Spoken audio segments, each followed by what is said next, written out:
Hello everyone and welcome back to Spider-Man Shattered Dimensions. I was about to say Across the Spider-Verse, which I guess you can say is a fitting title since we're going through multiple universes, but anyway.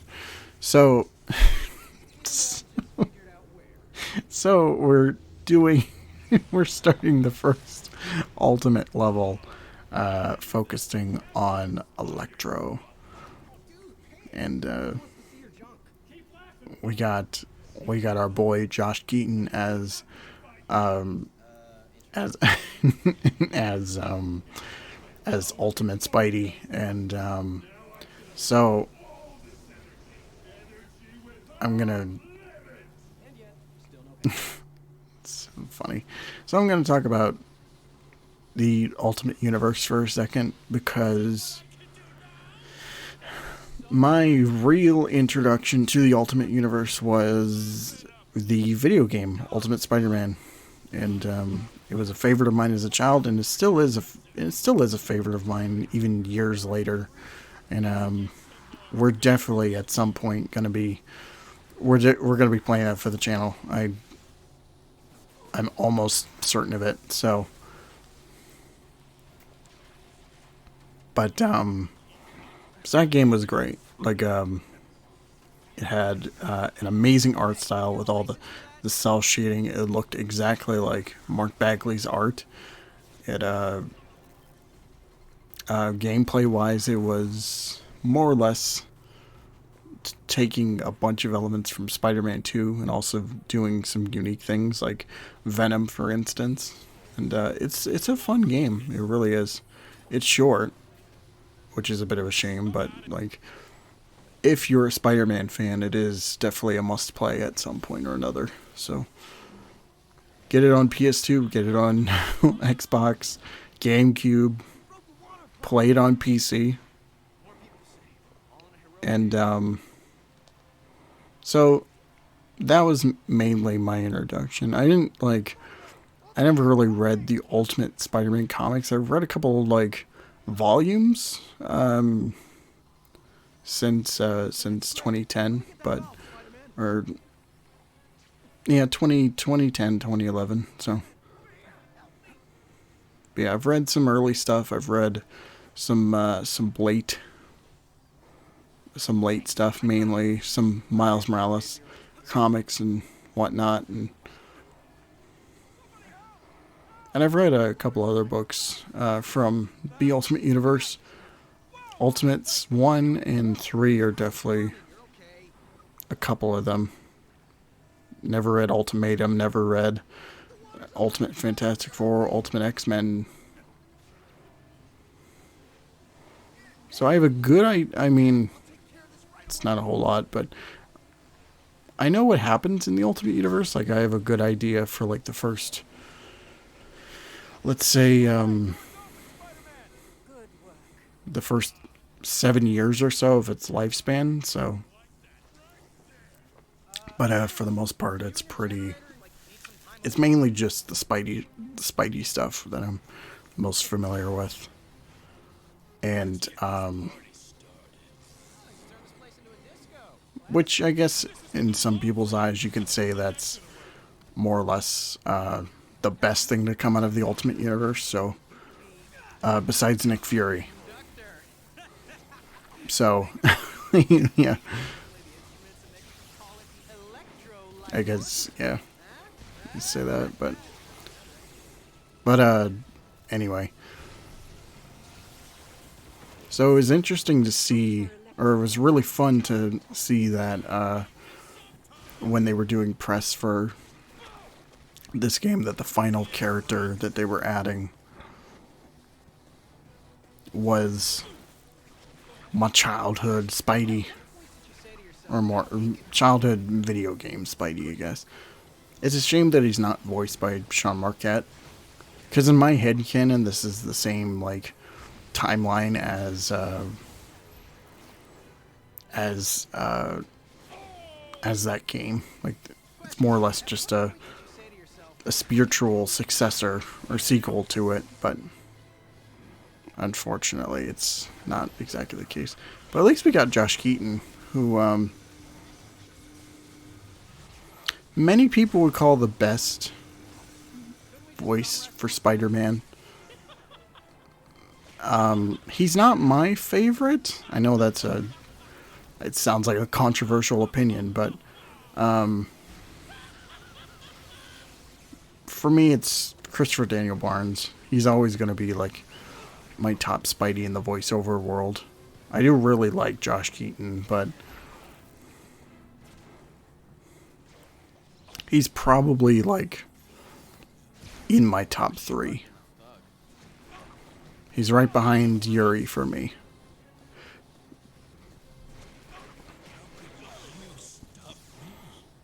Which is still pretty high praise, but I know some people are gonna hate me in the comment section because it's not like it's not number 1.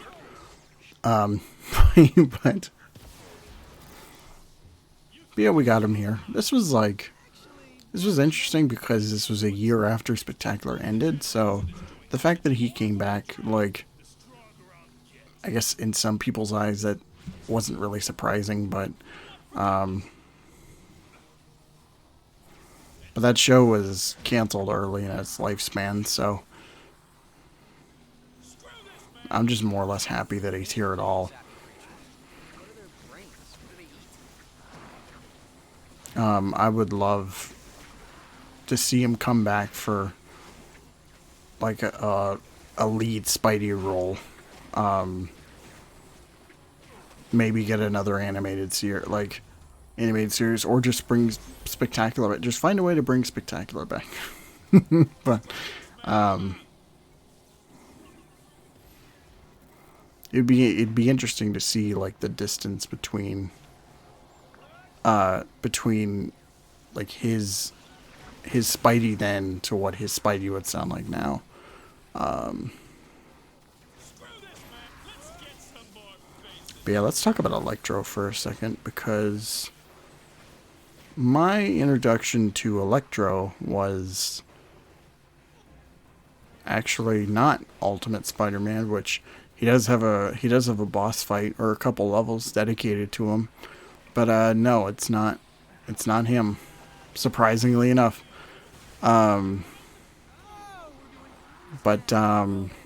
Actually, it was Spider-Man 2 Enter Electro.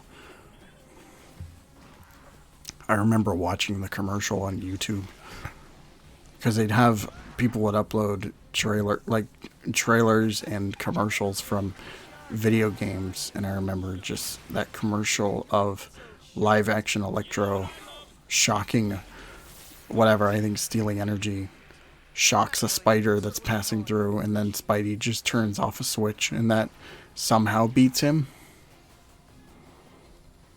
And of course he'd show up in cartoons after that.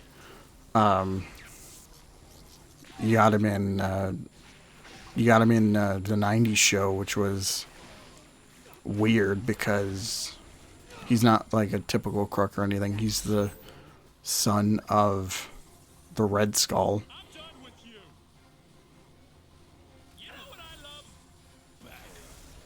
Or like great-grandson of the Red Skull or something. It's strange. You got him in Spectacular, which was... Or no. Oh, before we move on to that, let's talk about the unique mechanic of the Ultimate world, which is the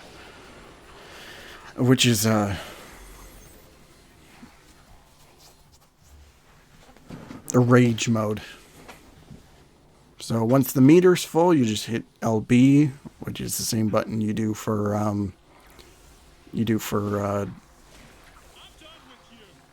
the accelerated vision, and the screen turns red, and you just whip people with tentacles. I almost got electrocuted there. But what was I about to say? So you're just hitting people with your tentacles, and the way to keep rage extended is just by like just hitting people. A good level to keep your rage is, I think, the Carnage level, because there comes a point where like you're supposed to be protecting somebody and you got all these enemies coming after you, and once you put your rage on, you're just whipping them all to, to smithereens, and it's really fun. Speaking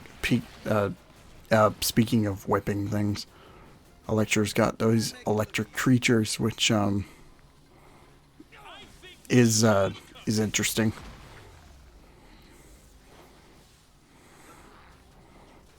It feels like something this version of Electro like wouldn't do. Anyway, what was I? Oh right. So you got the MTV show, which is a very tragic version of Electro. Actually, you know what? I think that was another one of the first versions that I was familiar with. It was like Enter Electro and or less the commercial for Enter Electro, and then also that series. It's more that series than anything. But yeah, he was a college student who got bullied a lot, and he just got bodied by everyone, and then all of a sudden he threw a thing at an electric sign and just became a supervillain.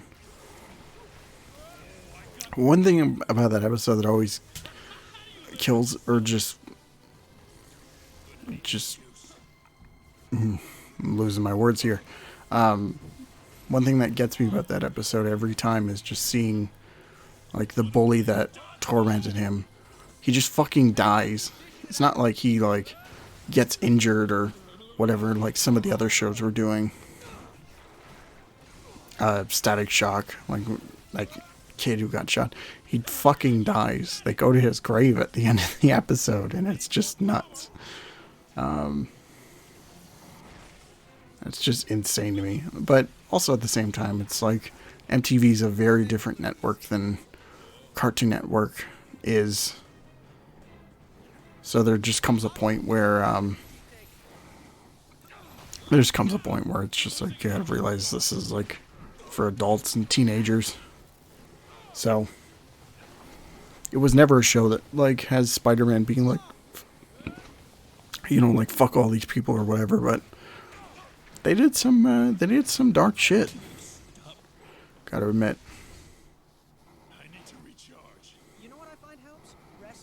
So yeah, we're coming to the end of the part, and yeah, as you can imagine, this is a two-parter. So next part is maybe tomorrow. I'm not sure if it's tomorrow, but but we're gonna finish the level tomorrow. Next time, I should say. So until then, don't forget to like, comment, subscribe, share, all that fun stuff. I'll see you all whenever that video uploads, and take care of yourselves. See ya.